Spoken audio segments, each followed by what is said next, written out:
ഇത്രയും കളിച്ചു കഴിഞ്ഞപ്പോ എനിക്ക് വീണ്ടും വിശക്കാൻ തുടങ്ങി. വാ നമുക്ക് പോകാം. വാ പോകാം.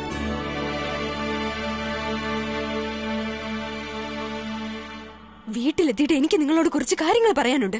പക്ഷെ ഒറ്റയ്ക്ക് വേണം. അത് നിന്റെ മഹാനായ മകന്റെയോ നാശം പിടിച്ച കൂട്ടുകാരുടെ കൂടെ അല്ലാതെ.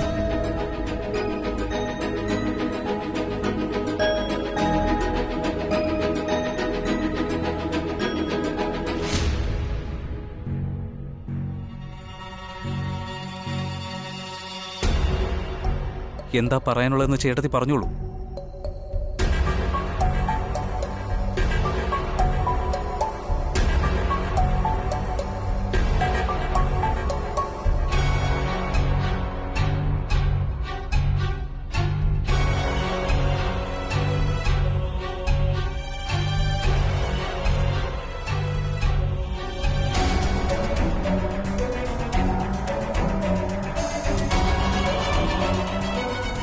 ഇതൊരു മാപ്പപേക്ഷയാണ്. പക്ഷെ റബ്ബി ഗുരുവിന്റെ പേരിൽ. അതെ, സ്ഥാനം പറഞ്ഞു വരുമ്പോ ഞാൻ നിങ്ങളെക്കാൾ ഇളയതാണെന്ന് അറിയാം. പക്ഷെ വലിയ പിള്ളേരെ പോലെ പെരുമാറാൻ തുടങ്ങിയാൽ ഇളയവർക്ക് കാര്യങ്ങൾ പറഞ്ഞ് ബോധ്യപ്പെടുത്തേണ്ടി വരും. അതുമല്ല, അവർക്കതിന് കഴിയില്ലെങ്കിൽ മകനെ അതിനു വേണ്ടി പ്രോത്സാഹിപ്പിക്കുന്നത് കൊണ്ട് എന്താണ് നിങ്ങൾ ഉദ്ദേശിക്കുന്നത്? നമ്മളെ എല്ലാവരെയും മിസ്രൈമിൽ നിന്ന് പുറത്താക്കിയതുപോലെ ഇവിടെ നിന്ന് പുറത്താക്കുന്നതിന് മുൻപ് റബ്ബി ഗുരുവിന്റെ അടുക്കൽ പോകൂ. അദ്ദേഹത്തിന് ഈ മാപ്പപേക്ഷ നൽകൂ. എന്നിട്ട് അദ്ദേഹത്തോട് കെഞ്ചി പറയൂ, ഞങ്ങളെ ഇവിടെ താമസിക്കാൻ അനുവദിക്കൂവെന്ന്.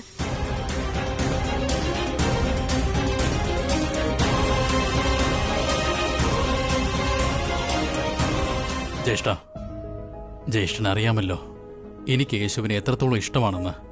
പക്ഷെ ഇത്തവണ സംഭവിച്ചത് നല്ല കാര്യമായിരുന്നില്ല.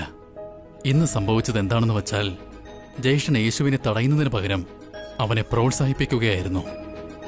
നിങ്ങൾ ഇതൊന്ന് ആലോചിച്ച് നോക്ക്. നിങ്ങളുടെ മകൻ യേശു എങ്ങനെ നീമയുടെ കണ്ണിന്റെ കാഴ്ച തിരികെ കൊണ്ടുവരുമെന്നാ? അത് സംഭവ്യമായിരുന്നെങ്കിൽ എന്താ റബ്ബി ഗുരു അദ്ദേഹത്തിന്റെ മകൾ അന്തിയായിരിക്കാൻ സമ്മതിക്കുമായിരുന്നു എന്നാണോ? നിന്റെ മകൻ എന്താ വല്ല ദൈവവുമാണോ? യേശു അവളുടെ കണ്ണിൽ തൊട്ടാലുടൻ തന്നെ നിമയ്ക്ക് അവളുടെ കാഴ്ച തിരികെ ലഭിക്കാൻ അവൾക്ക് കാണാൻ കഴിയാനും. ഇത് യേശുവിന്റെ മാത്രം കാര്യമല്ല, ഇത് ദൈവത്തോടുള്ള വിശ്വാസത്തിന്റെ കാര്യം കൂടിയാണ്. ചിലപ്പോ ദൈവത്തിന്റെ സഹായം കൊണ്ട് നീമയുടെ കണ്ണിന്റെ കാഴ്ച തിരികെ ലഭിക്കുമായിരിക്കും. ഇനി അങ്ങനെ ഒന്നും തന്നെ സംഭവിച്ചില്ലെന്നിരിക്കട്ടെ, ഒന്ന് ശ്രമിച്ചു നോക്കുന്നതിലേക്കായി യേശുവിനെ തടയുന്നതിൽ അർത്ഥം എന്താ? ഇവിടെ നമ്മൾ ദൈവത്തിന്റെ വഴികളെ, ദൈവത്തിന്റെ അനുഗ്രഹത്തെ ചോദ്യം ചെയ്യുകയല്ലേ ചെയ്യുന്നത്. അങ്ങനെ ചെയ്തു കഴിഞ്ഞാൽ പിന്നെ നമ്മൾ നല്ല മാതാപിതാക്കളാണെന്ന് പറഞ്ഞിട്ട് എന്താ കാര്യം? പക്ഷെ ജ്യേഷ്ഠ, അങ്ങേക്കും ഇത് തോന്നുന്നില്ലേ യേശു അസംഭവ്യമായതിനെ സംഭവ്യമാക്കാൻ ശ്രമിക്കുകയാണെന്ന്? ഈ കാര്യം അറിഞ്ഞുകൊണ്ട് തന്നെ നിങ്ങൾ രണ്ടുപേരും എന്തിനാണ് അവനെ പ്രോത്സാഹിപ്പിക്കുന്നത്?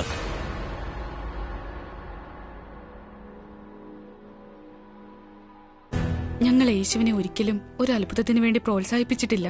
യേശു ആഗ്രഹിക്കുന്നുണ്ട് നീമ സാധാരണ കുട്ടികളെ പോലെ ജീവിക്കണമെന്ന്, മറ്റുള്ളവരെ വിശ്വസിക്കണമെന്ന്, കൂട്ടുകൂടണമെന്ന്. ഈ ഒരു കാര്യത്തിന് വേണ്ടി ഞങ്ങൾ അവനെ സഹായിക്കുമ്പോ അതെങ്ങനെയാ തെറ്റാകുന്നത്? അല്ലല്ലല്ല, നീ പറയുന്ന ഒന്നും തെറ്റല്ല.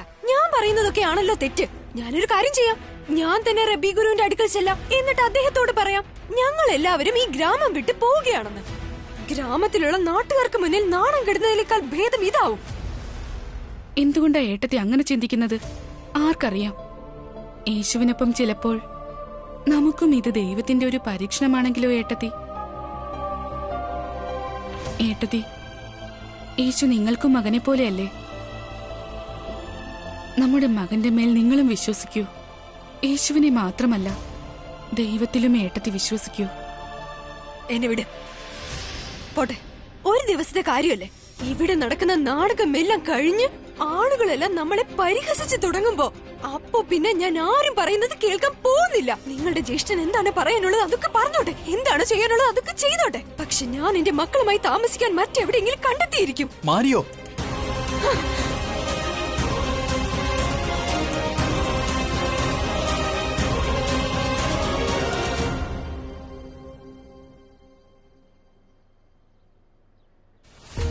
എന്തൊരു പരീക്ഷണമാണിത്. ഒരു വശത്ത് യേശു കരുണയുടെയും സ്നേഹത്തിന്റെയും സന്ദേശം നൽകാനായി പിറന്നിരിക്കുന്നു. മറുവശത്ത് അവന്റെ കുടുംബത്തിലുള്ള ആളുകളുടെ മനസ്സിൽ എത്ര കോപമാണ്, എത്ര ഭയമാണ് അവനോട്. എനിക്കറിയില്ല യേശുവിന് നിമയുടെ കാഴ്ച തിരിച്ചു കൊടുക്കാനാവുമോ ഇല്ലയോ എന്ന്. പക്ഷെ ഇതിൽ എനിക്ക് വിശ്വാസമുണ്ട്. യേശു അവന്റെ സ്നേഹവും കരുണയും കൊണ്ട് എല്ലാവരുടെയും മനസ്സ് കീഴടക്കുമെന്ന്. മാരിയോ ഏട്ടത്തിയുടെയും പിന്നെ റബ്ബി ഗുരുവിന്റെയും.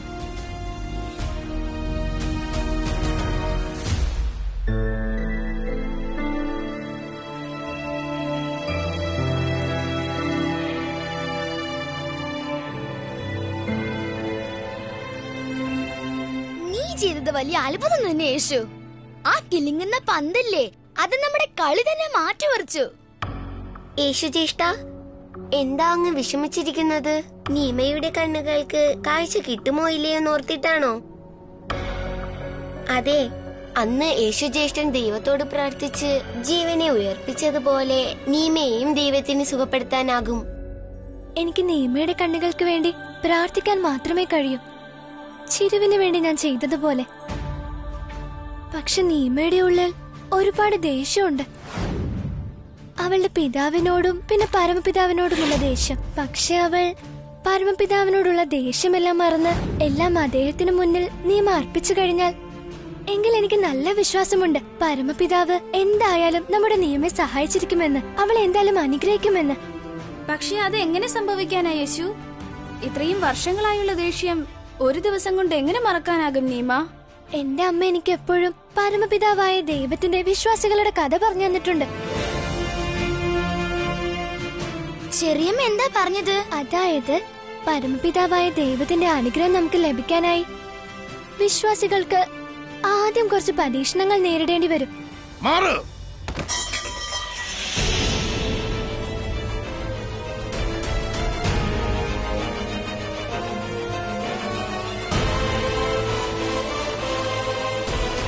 പരമപിതാവിനെ വിശ്വസിക്ക.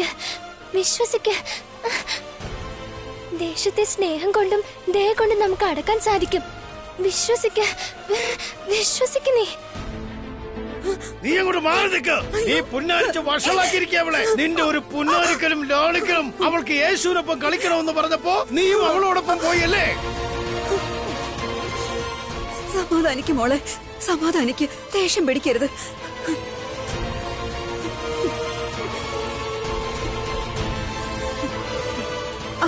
അങ്ങ് ശാന്തനായിട്ടിരിക്കും. ഞാൻ ഇവൾക്ക് പറഞ്ഞു മനസ്സിലാക്കി കൊടുക്കാം. ഞാൻ മനസ്സിലാക്കിച്ചോളാം.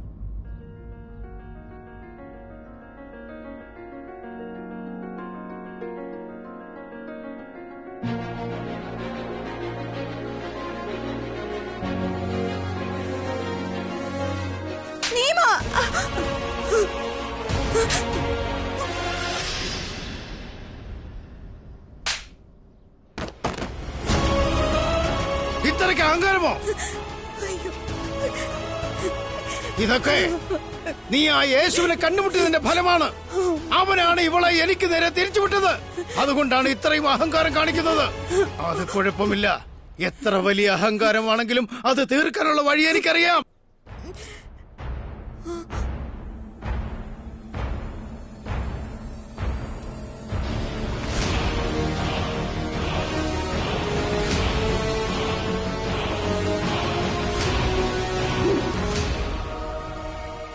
നീ ഈ ശബ്ദം കേട്ടോ?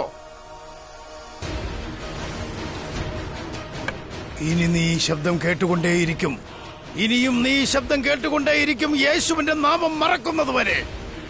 മനസ്സിലായോ? പേടിക്കണ്ട, നീ ദേഷ്യപ്പെടരുത്. നീ വിശ്വസിക്ക നീ. യേശു ജ്യേഷ്ഠ, എന്താ സംഭവിക്കുന്നത്? അറിയില്ല. നീ പോയി വേഗം മേരിച്ചെരുമയെ വിളിച്ചോണ്ട് വാശിയ പെട്ടെന്ന് ചെല്ല്. എവിടെയാണോ പരമപിതാവിന്റെ ആലയമുള്ളത് അവിടെ ഭയത്തിന് ഒരു സ്ഥാനവുമില്ല. നീ നിന്റെ മനസ്സിൽ പരമപിതാവിനായി ഒരു സ്ഥാനമൊരുക്ക്. അയ്യോ വേണ്ട, അങ്ങനെ ചെയ്യരുത്. ഞാൻ അങ്ങയുടെ കാല് പിടിച്ച് പറയാ, ഇനി ഒരിക്കലും ഇത് ആവർത്തിക്കില്ല. അങ്ങനെ സംഭവിക്കില്ല. പേടിക്കരുത് നീ. പരമപിതാവായ ദൈവത്തെ മാത്രം ഓർത്താൽ മതി നീ.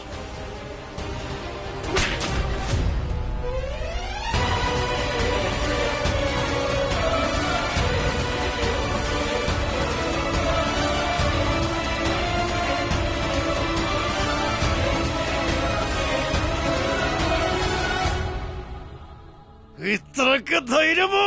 ഇത്രക്ക് ധൈര്യമോ? സാരമില്ലമ്മ. പിതാവിന് എന്നെ അടിച്ചാലേ സമാധാനം കിട്ടുള്ളൂ എന്നാണെങ്കിൽ ഞാൻ അടികൊണ്ടോളാം. ഞാൻ അങ്ങയുടെ മുമ്പേ കൈകൂപ്പി പറയുക, അവളെ ഒന്നും ചെയ്യരുത്, അവളെ വെറുതെ വിടൂ. കൈകൂപ്പി പറയുക. ശരി, ഇനി ഞാൻ ഇവളെ അടിക്കുന്നില്ല. പക്ഷേ ഇനി മറത്തൊരക്ഷരം എന്നോട് പറഞ്ഞു പോകരുത്. ഇവളുടെ എല്ലാ അഹങ്കാരവും ഞാൻ തീർക്കും. വാ, എഴുന്നേറ്റ് എഴുന്നേറ്റു വാ എന്റെ കൂടെ. വാ, നടക്കാൻ കൊണ്ട്. എന്ത് പറ്റി യേശു? എന്താ നിനക്ക് പറ്റിയത്?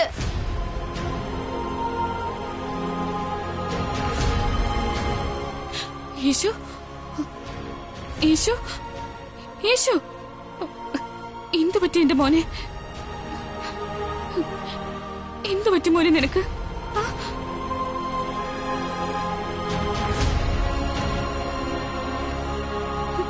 മതി മതി, എന്നോട് പറ എന്താ പറ്റിയതെന്ന്. എന്താ സംഭവിച്ചതെന്ന് എന്നോട് പറയൂ. ഞാൻ നിന്റെ അടുത്ത് തന്നെ ഉണ്ട്. എന്നോട് പറയൂ യേശു.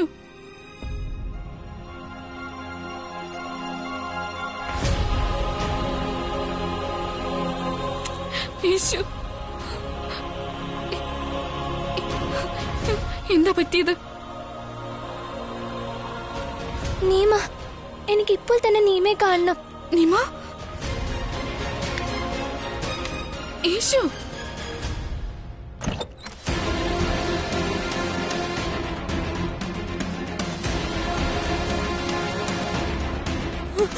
നീമ, നീമ, ഉന്നാരവും ലാളനയും കുറച്ച് കൂടിപ്പോയി. ഒന്നോർത്തോ, ഇന്നവൾക്ക് ഒരാഹാരവും കൊടുത്തു പോകരുത്. ഒരു ദിവസം വിശന്ന് നിന്നാൽ അവളുടെ എല്ലാ അഹങ്കാരവും തീർന്നു കിട്ടിക്കോളും. നോക്കിക്കോ.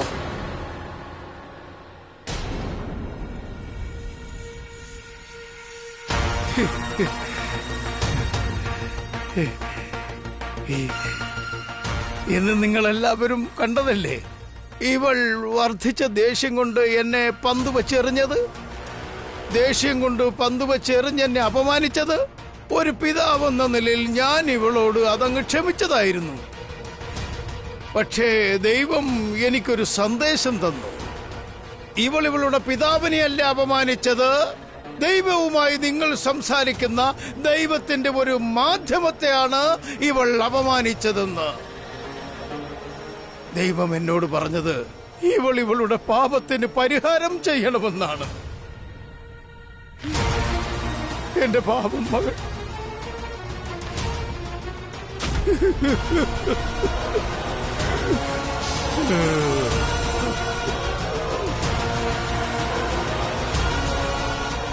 പ്രഭോ, നിന്റെ മായ. ചിലയിടങ്ങളിൽ വെയിൽ, ചിലയിടങ്ങളിൽ തണൽ.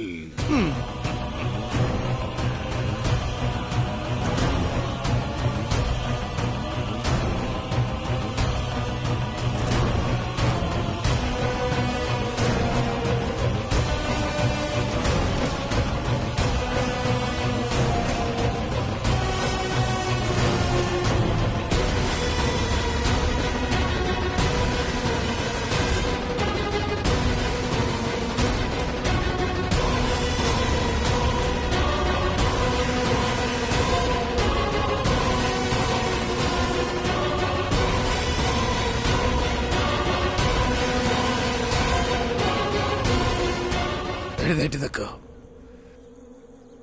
എഴുന്നേറ്റ് നിൽക്കാൻ.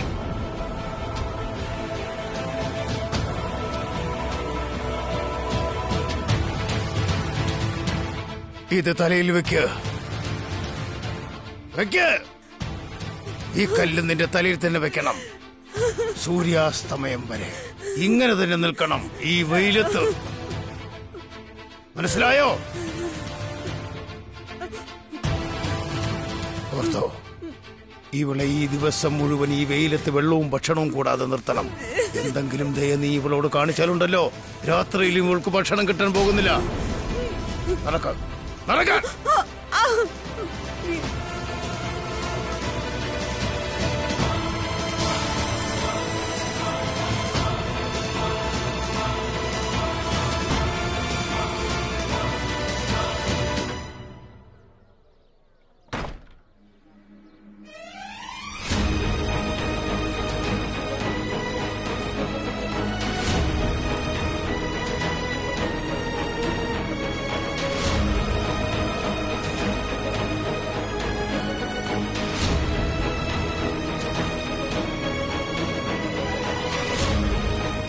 അവൾ കുട്ടിയല്ലേ, ദിവസം മുഴുവൻ ആഹാരവും വെള്ളവും ഇല്ലാതെ വെയിലത്ത് എങ്ങനെ നിൽക്കും?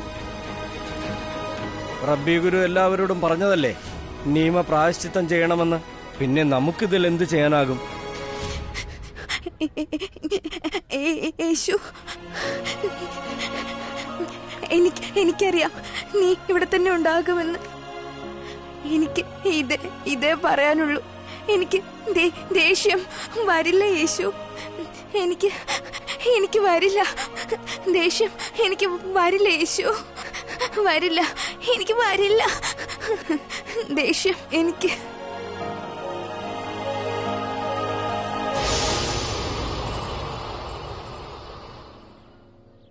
നിനക്ക് കണ്ണ് കാണാത്തത് പോരാഞ്ഞിപ്പോ ചെവിയും കേക്കില്ലേ? വെയിലത്ത് നിൽക്കാനല്ലേ നിന്നോട് പറഞ്ഞത്? ചെല്ല്, വെയിലത്ത് മാറി നിൽക്ക്. ചെല്ലാൻ.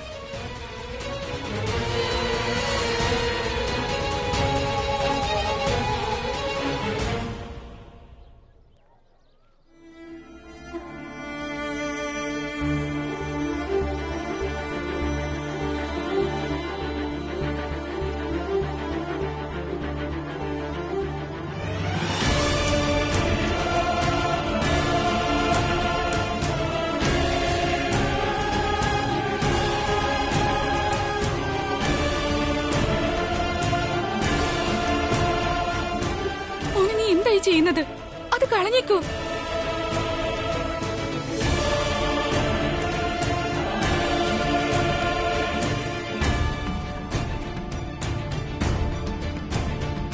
നീ ആ കല്ല് മാറ്റൂ. എന്താ നീ ചെയ്യുന്നത് യേശു? ആരാണ് ദൈവത്തിന് വേണ്ടി നിലകൊള്ളുന്നത് അവരുടെ കൂടെ എപ്പോഴും ഈ യേശു കാണും.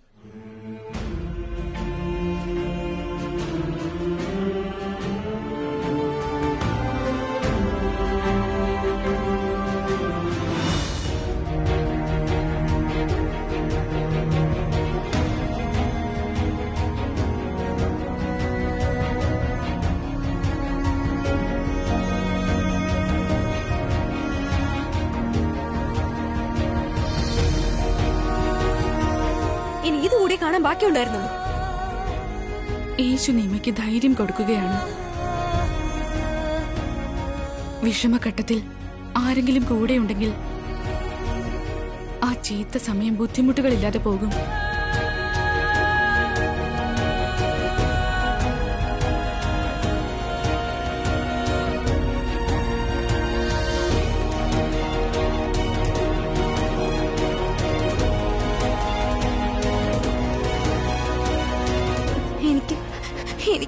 എനിക്ക് നല്ല ദാഹമുണ്ട് യേശു.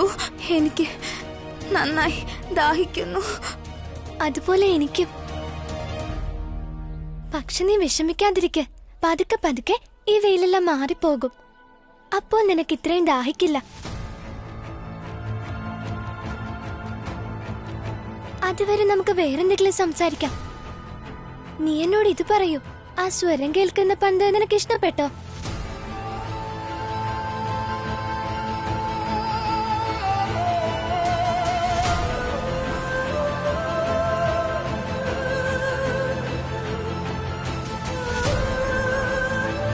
നിനക്ക് കുഴപ്പമൊന്നുമില്ലല്ലോ?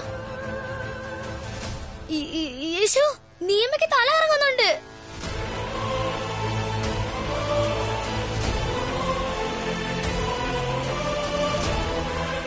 പരമപിതാവായ ദൈവമേ, ഞങ്ങളെ അങ്ങ് സഹായിക്കൂ.